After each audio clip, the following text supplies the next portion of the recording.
Okay, so Chodesh Tov, everybody. Sorry that we have to do this so quickly, but the Rebbetzin, who's been so kind enough to agree last minute to speak for us on this Rosh Chodesh Nisan, contacted me and told me that she has to get off quickly because she has an appointment. So Rebbetzin, are you on? Because I'm going to introduce you. I'm unmuting. Yes, I'm okay, on. So just give me a second. I just want to, first of all, Akara Satov again, thank you always so much for always saying yes. And even last minute, thank you so much, really, Rebbetzin, thank you. So Rebbetzin Slovie Jungreis-Wolff, who is an author, teacher, and speaks all over the world. She carries on the work of her incredible mother, who was beloved by everybody, Rebbetzin Esther Jungreis, and wrote the parenting handbook, Raising a Child with Soul. So thank you so much. I'm going to get off myself, and it's all yours. Thank you so much. And I appreciate your inviting me, Nomi, and all of you being on. And I appreciate your accommodating me for the time. It's a huge zechus for me to be here with you, especially Erev Pesach. So how can I say no? We all need these zechuyos. It's because of the women, because of us, that we were able to get out of Mitzrayim, and it is because the Ezra Hashem of us that we will get out of this very long and painful and difficult dark gullus. As we come to the Seder, I'd love us to have some sparks for the Seder to be able to give. You know, the word shulchan comes from the word, the shorish, the root is shalach, to send, the messenger. Your table is your messenger. You are able to reach your children, your family, your guests, whoever is at your Seder table, your husband, yourself, through your table. And that's why the shorish, the root is shalach, it becomes your greatest messenger. It's not the same conversation if you just want to talk to somebody and give them your thoughts or your hashkafas. If you want to have a conversation and just unburden your heart. But if you're at a table and you have your delicious food and your Seder is right in front of you, everything is there. Hashem gives us the tools, we must only use it. So if we'd like to spark up our Seder, what is the emotion I was thinking that we'd like to give our families this year and our guests and ourselves? There's one word, and I would say that it's hope. This Yontif, this Pesach should be the Seder of hope. So I'd like to go through a few different thoughts so that we can bring this feeling and this emotion of hope when the world feels as if it is so dark around us, for Am Yisrael, for the whole world, and for us as individuals. Everybody has a challenge and everybody has a pekala. We look at what is happening in Eretz Yisrael, and there's so much sinas chinam. We look at the world in war, we see banks collapsing. I mean, how can we possibly bring hope? And that's what I'd like us to do today. We begin the Seder, and I'm looking at my Haggadah, with Kadesh, and most people at their Seder, before you even start saying a word, you sing Kadesh Orchatz. And I believe that we begin Seder with this word Kadesh, because Hashem wants us to know this Seder night that no matter who you are, no matter where you've been, no matter what you've done, Kadesh, you are Kadosh to me. You are holy to me. And despite any of the pain that you have felt, you have to know that I love you. And to me, you are Am Segula, you are a holy nation. I chose you. I picked you up. I took you out of the darkness of Mitzrayim.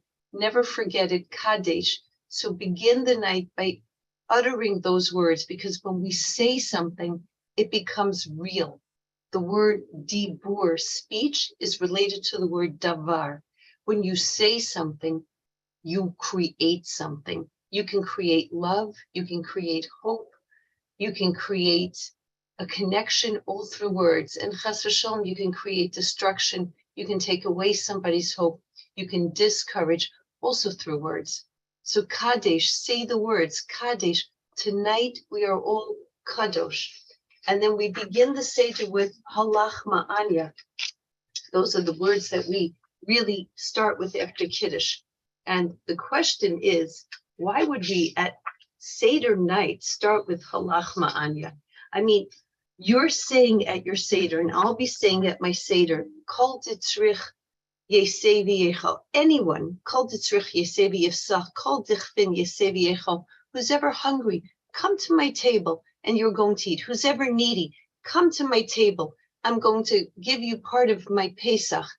Really, right now we should be saying that tefillah. Right now we should be putting out a huge email blast, and you could do a huge on WhatsApp. You could put a connection and say, whoever is hungry, come eat. I have room at my Seder. I would love to have you.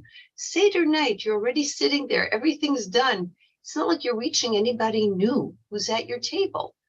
Who are you inviting, really? Who are you saying, come, eat by me? Come if you need something. Come if you're hungry.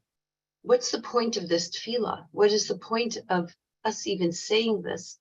And it's really important for us to understand and comprehend that before we start our Seder, we have to look around the table. This is a night that all of us become free. This is a night that all of us become kings and queens, Mamlechet Kohanim. Now look around the table. Is there anyone, Kol Ditzrich, is there anyone in need? Kol Dichvin, is there anyone hungry? Not physically, but emotionally. Look around, because there are people who are hungry for a hug, people who are hungry for a word of encouragement, people who are hungry for a smile, people who need to feel, I am loved, I'm part of this nation, I'm part of this family, I'm part of this community. Look around your table. Somebody's eyes are dark. Somebody's eyes are moist and they're about to cry. That's the person that we are speaking to. And we're saying, if you are needy, if you are hungry, we are here because we are going together to celebrate Pesach. And we are together going to create the most beautiful Seder. So we begin by opening up our eyes and our hearts to those in need. Not all over the world, not in another community, but sitting right here across the table next to us. And we open our hearts. We speak about a Seder during the Haggadah that is so very beautiful. And I call it the Seder of Hope. This Seder touches me whenever I think about it. Whenever we go through our night of Pesach, I always look at these words, and there's so much for us to reflect upon. Maise Rabbi Eliezer, Rabbi Yoshuva, Rabbi Elazar ben Azariah, Rabbi Akiva, Rabbi Tarfon. These are the greatest of the door. Rabbi Akiva, Rabbi Eliezer, Rabbi Yoshua, Rabbi Elazar ben Azariah, Rabbi Tarfon. We've all heard these beautiful and magnificent names. Shehayu Mesubim b'Bnei Brak, and they were sitting in Bnei Brak. There's so many questions for us to ask, and we're going to get to that in this moment. V'Hayu Misabrim b'Yitzias Mitzrayim, and they spoke about Yitzias Mitzrayim kol halayla, the entire night, ad shaba'u talmideihem ve'amru lahem, until their students came and said to them, Rabboseinu, Rebbes, higiyaz man kriya shema shel shachris. It's time to say Shema of Shachris. What is the point of us recalling this Seder? This is a Seder of hope. Rabbi Akiva was the Rebbe who lived in Bnei Brak. That is why they had the Seder in Bnei Brak. But if you think about it, all of his peers were much older than him. Why would all the Rabbeim and all the Gedolim go to Bnei Brak to go to Rabbi Akiva? Shouldn't Rabbi Akiva have gone to the Gedolim? Why would they join him? This is the Bnei Brak of Rav Chaim, if you think about it. You know, our history never ends. It is forever and ever. And the places and names that we mention, everything and everyone is still alive. The neshamas are still with us. The places are still with us. It's not just an ancient myth. Haggadah is alive. Torah is alive. So Rabbi Akiva was living in a time of terror. Rabbi Akiva was living in the time that the Romans were making it illegal to keep Shabbos, bris milah, to learn Torah. Rabbi Akiva, he risked his life to be able to teach Torah. What we're doing right now would have chas v'shalom landed us all in prison. Think about that. It's unbelievable. So there was a feeling of yesh. There was a feeling of despair. There was a feeling of hopelessness. And even the Gedolim themselves were thinking, what are we going to do? How are we going to survive this? Everything feels so heavy and everything feels so dark.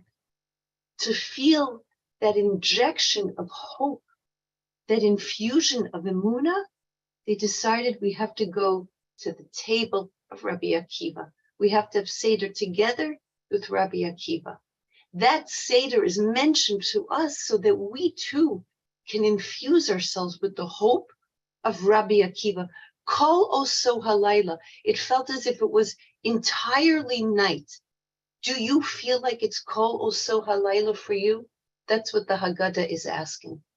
If you do, and when you do, when Klal Yisrael feels as if it's choshech, look at this.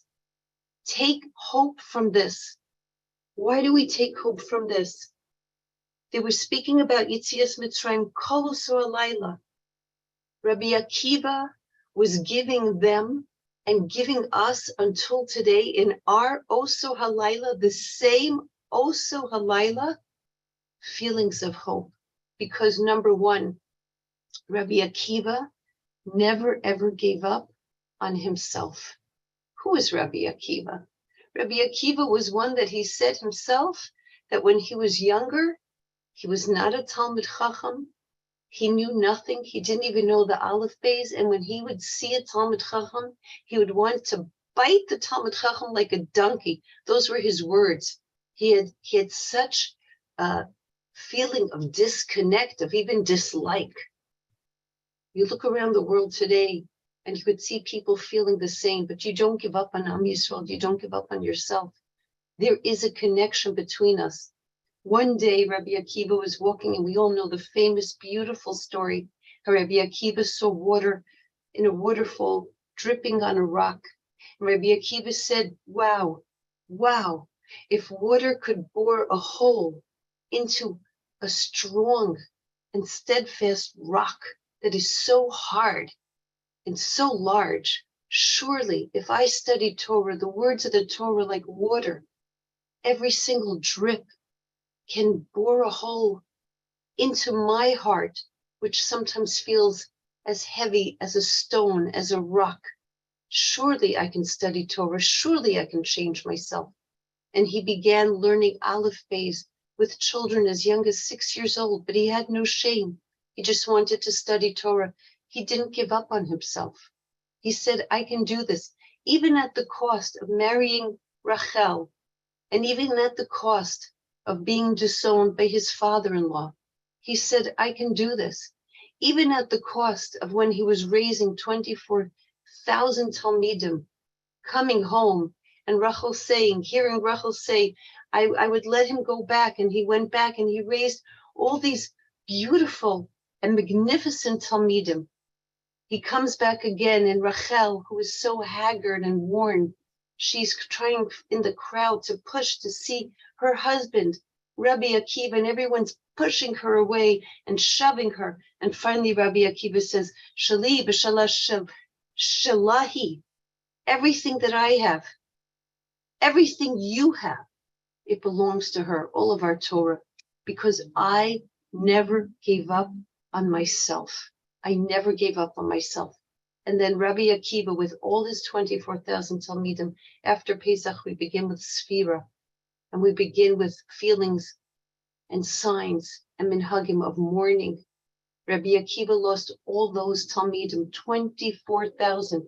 Let's understand what that is. How many levayas a day? It's 5 9/11s. The tragedy of that, the pain of that, going every day to levayas of Talmidim. Rabbi Akiva could easily have said, you know what? Obviously, this is not for me. I'm not meant to be a Rebbe. I'm not meant to teach. I'm not meant to give over Torah. I made a huge mistake. Let me just give it up. It's for somebody else to do. Let me just live a normal life. Why should I sacrifice and have Mesiras Nefesh? But instead, Rabbi Akiva began all over again from the destruction. He raised 5 Talmidim, only 5. And people could say, well, what's 5? You get on a Zoom call like this and there's 5 people. It would be depressing. Baruch Hashem, every time you have one of these beautiful Nishmas calls, it's filled with beautiful squares of women opening their hearts. Imagine just 5. Rabbi Akiva didn't give up, and he said, I'm going to start again. And from those 5, he saved Klal Yisrael. And Torah became, again, flourishing and nourishing the neshamas and the souls of Am Yisrael from those 5. Because Rabbi Akiva was one who would never give up on himself. So the first lesson of Rabbi Akiva's Seder and B'nai Brak is never, ever give up on yourself, no matter what you're going through, no matter how difficult or how dark the night. And number 2, Rabbi Akiva never gave up on Eretz Yisrael and Am Yisrael. Sometimes, you look at what's happening and you say, what's going to be with us? What's going to be with Am Yisrael, with all the sinas chinam that's going on, with all the threats to Eretz Yisrael, to everything that we've been through? Hashem, we're so weary and we're so tired, and we don't know what to do. We just don't know what to do. How do we keep hope alive? So the Gemara in Makos gives us a beautiful, beautiful story of Rabbi Akiva, and I'm going to share it with you, because when you go back to the original, you really feel and understand what is going through Rabbi Akiva's head and heart. Shuv pamachas hayu olim l'Yerushalayim. Rabbi Akiva and his contemporaries, this was after the Churban. Imagine, he saw the Churban. How do you keep hope alive after seeing the Churban Beis HaMikdash? Everything that you love and everything that you felt was holy is destroyed, and you don't know what will be with Am Yisrael and the suffering. One time, he went up to Yerushalayim. Kivun shehigia lahar hatzofim, and when they got to Har Hatzofim, karu bigdeihem, they tore their clothes. I don't know if anyone has that minhag, but when you see the kosel, after not seeing it for some time, you tear your clothing. It's kriya, it's avelos. Rabbi Akiva and his contemporaries see the smoke rising. They see the destruction, and they tear their clothing. Kivun shehigiu lahar habayis, and when they came to Har Habayis, re'u shual sheyetzei mibeis kodshei hakedashim, from Kodesh HaKadoshim. What do they see? They see a shual, they see foxes, they see garbage. You see the kosel, and you see the destruction that has come before it, and your heart hurts because you miss the Beis HaMikdash, you miss the Kedusha, you see the way the place is being treated. Rabbi Akiva sees this with his contemporaries, his chilu hein bochen, and the contemporaries of Rabbi Akiva begin to cry. We're in Eretz HaKadosha, how can this be? I remember being a little girl, and right after the 6-Day War, my parents decided we must go to Eretz Yisrael. We must go to Yerushalayim. Imagine coming from Bergen-Belsen, from all that destruction, and coming to Eretz Yisrael. I recall landing as a little girl and watching my parents. You didn't land straight in Ben Gurion then. You came down the steps and a bus had to take you to the airport. And I remember coming down those steps and my parents sobbing, and then just crouching onto the floor and kissing the ground of Eretz Yisrael. How Kodesh it is. Do we realize that? Do we appreciate that? His chilu hein bochen. So they began to cry.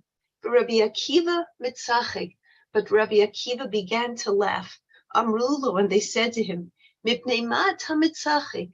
Rabbi Akiva, why are you laughing? Amar lahem, and he said, Mipnei ma atem bochen. Why are you crying? Amrulo, and they said to him, Makom shekasupo, the place that it's written about in Bamidbar, the Hazar Hekarob Yamus, and one who's strange to this, one who doesn't belong here, who comes to Kodesh HaKadoshim, he's going to die. V'achshav, and now, Shualim halchubo, on such a holy place there are foxes roaming, below Nivka, we see this and we should not weep.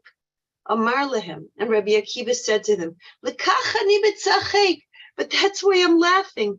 Dikechtiv, that because it says, Va'ida li edim ne'amanim, and I'm going to send you witnesses who are trustworthy. Es Uria HaKohen, Uria the Kohen, ves Zechariah ben Yevarchihu. I'm going to send you witnesses, Hashem says. I'm going to send you Uria, and I'm going to send you Zechariah. This is why I'm laughing. Why is that to laugh? The Kima Inyan Uria Eitzel Zechariah. Rabbi Akiva says, why would the pasuk bring Uria and Zechariah together in one pasuk? Uria b'mikdash Rishon. Uria comes from the Bayis Rishon, v'Zechariah b'mikdash Sheni. And Zechariah comes from the second Beis Hamikdash. Why would Hashem link them together? Ela tala hakasuv nevuoso shel Zechariah b'nevuoso shel Uria. But Hashem is linking their two nevuos. The two are connected. Why Uriah kasuv? Because by Uriah said, Lachein biglalchen Sion sadeh techarash. Because of you, Uriah said, Sion, Yerushalayim is going to be like a field that is plowed down, and how painful that is. B'Zechariah kasiv, and in Zechariah says to us, Od yashuvu zekenim v'zekenos b'rchovot Yerushalayim. My children, you are going to see once again that there will be zekenim and zekenos, elderly men and elderly women, and they will see and they will sit in the streets and the roads of Yerushalayim. Until I didn't see that the nevuah, the prophecy of Uria came true, I was so frightened, Rabbi Akiva said. Maybe Zechariah's nevuah won't come true. But now, now that I see that the nevuah of Zechariah is true, that Uria is true, it's going to come true. Everything is going to come true. If we see the destruction, then we're going to see also the rebuilding. Amrulo, and they said to him, Akiva nichamtanu, Akiva nichamtanu. Rabbi Akiva, you comforted us. Rabbi Akiva, you comforted us. And we too, Seder night, can say, Akiva nichamtanu, Akiva nichamtanu. Rabbi Akiva, you have given us comfort and you have given us hope. We have seen the destruction. We have seen the gullus. We have seen the Holocaust. We have seen the terrorist attacks. Until today, we have seen the pain. We have seen the sinas chinam. We have seen it all. Nichamtanu. If we can see that, we can also see that Yerushalayim will be built. Uvenei Yerushalayim ir hakodesh b'mheira v'yameinu. We daven for Yerushalayim every day. Amen. And now we understand where it says, and we'll end. Rabboseinu higiya zman kriya shema shel shachris. Why kriya shema shel shachris? Because how can you say kriya shema of shachris? You cannot say kriya shema shel shachris. You cannot say shema of the morning if the night is completely black, if the sky is completely dark. At the first crack of dawn is when you say Kriya Shema of Shachris. You have to see some type of light. You have to see some type of morning star. And this is the Seder of hope that Rabbi Akiva is giving to all of us.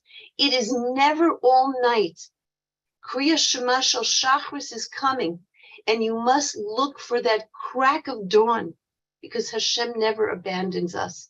We end our Seder with L'shana haba b'Yerushalayim, and I end my words with you, with the words of my dear uncle, Rabbi Jacob Jungreis, Rabbi Yaakov Jungreis. And my uncle said to me, he should be gesund and stark. My uncle said to me, my mother's brother, that when he was being rounded up together with my mother and their family, my Zayd and my Bubby, my uncles and everybody who was with them, all the precious neshamas, and they were being shoved into cattle cars by the Nazis, Yimach Shemam. They heard over and over again, Schnell, Schnell, Schnell into the cattle cars, quick, Schnell into the cattle cars, Schnell, Schnell into the gas chambers. Everything was Schnell. And my uncle says to me that his tefillah is Seder night, the Shana Haba b'Yerushalayim, Schnell Hashem, the same way that we were pushed into cattle cars and told Schnell, quick, quick. We say to HaKadosh Baruch Hu, Schnell Hashem, send us your Geula Schnell. Take us out of this difficult Gullah Schnell. We've suffered so much. We've gone through so much, and still we're standing with our Emunah Shlema. So we give each other hope, and we give our mishpachas hope Seder night. And we say, L'shana haba b'Yerushalayim Schnell, quickly Hashem. I thank you so much for inviting me.